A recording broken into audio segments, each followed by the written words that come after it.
you have to watch treating day one like a transactional checklist. Customer success is the silent killer in your office. We need to determine whether a patient stays or it disappears. You see how they do me at customer success?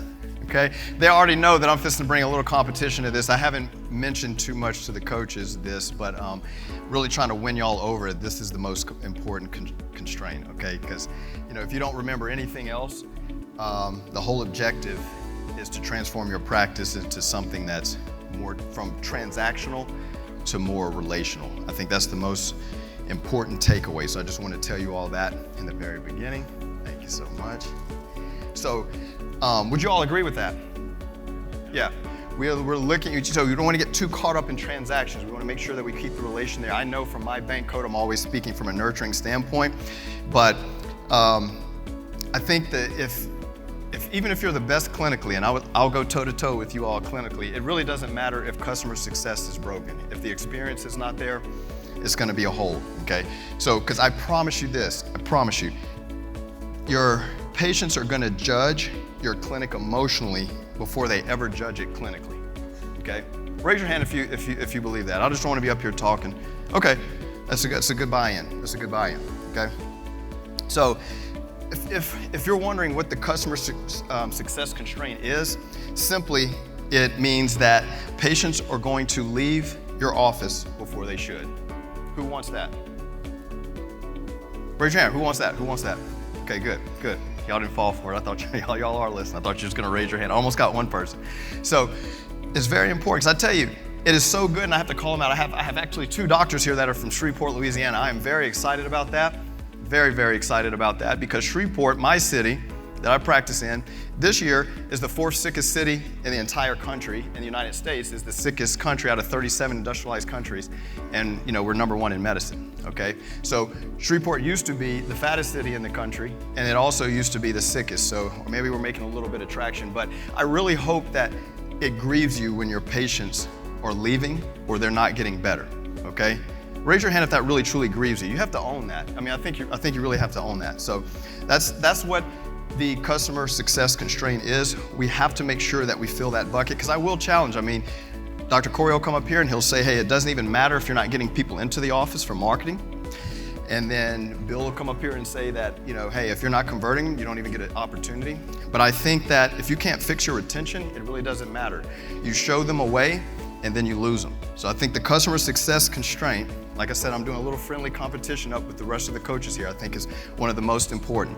And sure, we can argue all constraints. We can say that, and the most important thing is what is your primary constraint, but I really don't want you to overlook the customer success constraint because we spend the money on the marketing, we do all this training on the sales, and then we lose them on the back end, and they've tasted what health could feel like or be like, and we lose them.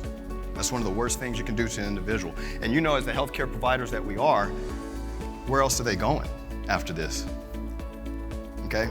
And so, here are some signs. Early dropout, this is some signs that you're having issues with this constraint, okay? Or I should say, customer service constraint, you're having issues. If there's an early dropout, meaning the patients are disappearing in that first 30 days, okay? Unknown retention, okay? Meaning retention rate's unknown. You have no idea what the number is on that. No system for tracking it, okay? You only hear about wins by accident, okay? And there's no protocol to catch disengaging patients before they cancel. And patients when the wins happen, but they're never documented and leveraged, okay? Extremely important. So here are the playbooks. Y'all are kind of getting the rhythm on this. And so I really want to get to the breakout on this fairly fast. But of course, the playbooks, patient experience is the first one. The outcomes is second. Education's third. Continuity is the fourth one. And then the proof would be the last one, okay? So I feel that one of the most important things that you have to understand, I want you to look at it like this. The clinical care that you have in the office, and even Dr. Gum had to work with me on this, a lot, because I can get so, y'all know that, I can get so clinically minded with this. But the clinical care is really the engine to your practice, but the patient experience is the steering wheel. Does that make sense? So you have to watch treating day one like a transactional checklist. You got to watch that clipboard toss. Patient comes in, just tossing clipboards to them, trying to get through your day one process. That cannot be transactional. Okay, it's like going on a first date and you're handing your you're handing the person you're on a date with, it's like, hey, will you fill this out for me before we speak? That would be a little odd. You know? So that's kind of what we do at times. You know, we'll talk about the fix tomorrow, but raise your hand if you actually go through the paperwork and give them, I would say go through the paperwork. You hand them paperwork, get their driver's license, do all that before the office tour. Raise your hand. Raise it high. That's a lot of you. That's almost all of you. So I encourage you when the person comes into the office, if you're the doctor, my associate doctor, Dr. Kayla, if we can schedule it, she's the one meeting at the door. That's different, right? But I understand if she's busy or if y'all are busy, you can't do that. But I would say, hey, if you're coming to my house, I'm not gonna have you fill out paperwork first. I'm gonna walk you through, I'm gonna introduce myself, and then I'm gonna walk you through the clinic. I'm gonna give you a tour myself. I'm gonna hand you back to my staff, and I'm gonna go back to work. I think that's just a great touch first before they ever touch the paperwork. So that was a lot of hands that went up. So you are clipboard tossing. And so I would just try it, see what it feels like. And if you can't do it, docs, if you're too busy, have your staff do it, where they come in, so good to see you, and then give them the tour, and then go to the clipboard or to the paperwork. Does that make a little bit of sense there? So I'm telling you, customer success is the silent killer in your office. I can almost promise you that. So the first 30 days, we need to determine where the patient, we need to determine whether a patient stays or it disappears. So if you lose them early, I mean, that's it. Nothing else is going to really matter, okay? So when to implement this? When you don't have an onboarding process with your patients. If you don't have that, you need to implement it. No pre-visit communication. It would be so awesome if you sent them a personalized video from your marketing before they even come in day one. That would be a great touch, right? In between day two. And we'll talk a little bit more about how to solve this tomorrow. So pre-visit communication, inconsistent day one experience, and there's no touch points. We got to get quick wins, okay? And the common mistakes, the patient feels forgotten a lot of times, okay? Because I will tell you this, a patient is, their psychology, subconsciously or consciously, they're feeling, hey, do I feel seen? Do I feel safe? Do I know what to expect next? And can I get results? I want y'all to write that down. Seen, please write this down for me real quick. Seen, this is because I'm telling you, from a subconscious standpoint or conscious standpoint, the patient is thinking, am I seen? Do I feel safe here? Do I know what to expect next? And am I going to get results? From a customer success standpoint, those are the questions that you should constantly be thinking, your team should constantly be thinking, okay? So if not, these are all the mistakes that you're going to make, okay? So how to onboard this system? You want to have pre-visit sequences. You want to standardize day one experience. It's consistent. It doesn't matter who delivers it because it's a system. And then you want structured touch points to get those wins fairly fast. You want to make sure that you check in.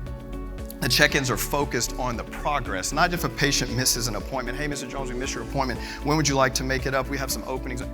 You want to tie their care back into it. When they miss, they do not get better. They don't even stay the same. They get worse. So you want to make sure, that's why I ask you, does it really grieve you if your patients aren't getting better? It has to be an emotional shift inside of you. If not, all of this is transactional and you'll be pushing it just to make it relational at all. Am I sounding forceful to you? I don't mean to, I'm not, I just get passionate about it. So patient outcomes, it can't be anecdotal, okay? So anecdotal is not a system. The data, I should say, turn success stories into strategies, okay? So, well, look at this. I was just talking to Lindsay actually about, she was saying her back hurts. I'm like, well, what number is it? She kind of had to think about it. This is very important because your patients are terrible as far as their baseline memory of really any result, especially pain. So if you don't watch it, on their re-exam, they could still be in pain, and they're like, yeah, I'm still in pain. So if you're not documenting and you don't have these specific outcomes, they're not going to realize they're better. They need to know that it went from an 8 to a 4. They need to know that their function went from a 32% to a 62%. They need to know in the wellness evaluation you're getting them well and keeping them well. If I were to ask you all, if you got your patient, do you get your patients better? Raise your hand if you get your patients better. Keep your hand up if you can prove it. Okay, a few hands went down. Why did hands go down? Just somebody yell it out. How do you prove that your patients are better? Just quickly. I mean, I believe y'all, everybody gets their patients better, but like prove it to me real quick. How? Okay, somebody said re-exam subjective matters. Yeah. Yep, that's good. So I'm hearing some right answers. So to me, the quickest way, and it doesn't matter to each other, it really matters to them. If we're decreasing pain, increasing function, getting them well and keeping them well. That can come from a QVAS, that can come from oswestry, that can come from our wellness evaluation. If you were to come to my office, we can attach those things to a number. And then it's not just because we have a bad habit of this, y'all know this as chiropractors. We'll just throw some things out. Oh yeah, 98% of the nervous system deals with function, only 2% deals with pain. You know, we will throw some stats out, won't we? You know we will. And you'll look that up and I'm just like, that's not true at all. How? I'm just like, wow. So, but it feels real good to be like, no, 83% of my neuropathy patients get better, and here's the data. Now, you can put that into your marketing and feel good about it because it's true. And you walk with a little bit more swag into your office because you have your own data there and you're not just repeating stuff, okay? All part of the experience. So, patient outcome playbook, the purpose, systematically tracking patient improvement, knowing the outcomes. This goes right alongside or after CS1, huh? Because you gotta make sure that the experience is there first. They need to be what? Seen? What's the other? Safe? Yep, and the last one. Will I get results? That's why the tour is so important in the very beginning. That's the first thing that's on their brain. It's like, oh, I feel seen, right? It's awesome if the doc can do it first. What doctor do you know greets the patient? You know, they're used to seeing PAs or whatever else. Then it's like, do I feel safe? It's like, well, yeah, I'm walking around. I feel there's a lot of stuff, because we have to remember in a chiropractic office, there's some weird looking things that go around. We take it for granted, but I mean, we're back there, boom, boom, you know, all this stuff. So, I mean, seriously, is it not true? I mean, it really is. You know, red lights are glowing from under the thing. You know, people could be flipping on these devices. I mean, it's unbelievable. So we have to be like, hey, no, it's okay. We're gonna walk you through, and then the last thing that you know, we're telling them what to expect and what they're gonna see. Can you get results? You should have that wall. You should have some place to where they can see clinical results in your office. We're doctors of the nervous system. We're programming their thinking from a neurology standpoint from the unconscious, okay? Because they are judging us emotionally first before clinically, I promise, because they don't really know too much about us clinically yet. Does that make sense? Yeah. Okay, so some common mistakes that we're making is only objective feedback. You know, hey, how you feeling today? I'm good. It's like, awesome. You know, no. So that's what that means. No baseline at the intake, inconsistent tracking. We're using data for marketing only. We really want to use the data for the clinical decisions to show them, okay? Because marketing gets them in, but we want them to stay. So it's the clinical data that will show them that. And so, and not sharing the results with your team, I think is a massive mistake, docs. Because your team has to have buy-in. The more that you see, because I'm just coaching with y'all, it's like you're a little hesitant on the protocols. Does this really work? I'm like, guys, you know, hundreds of doctors have been doing this with thousands of patients, for sure. But the reason you ask that question is because you're not keeping the stats in your own office. You're not keeping the data in your own office. Obviously, you know, this works, okay?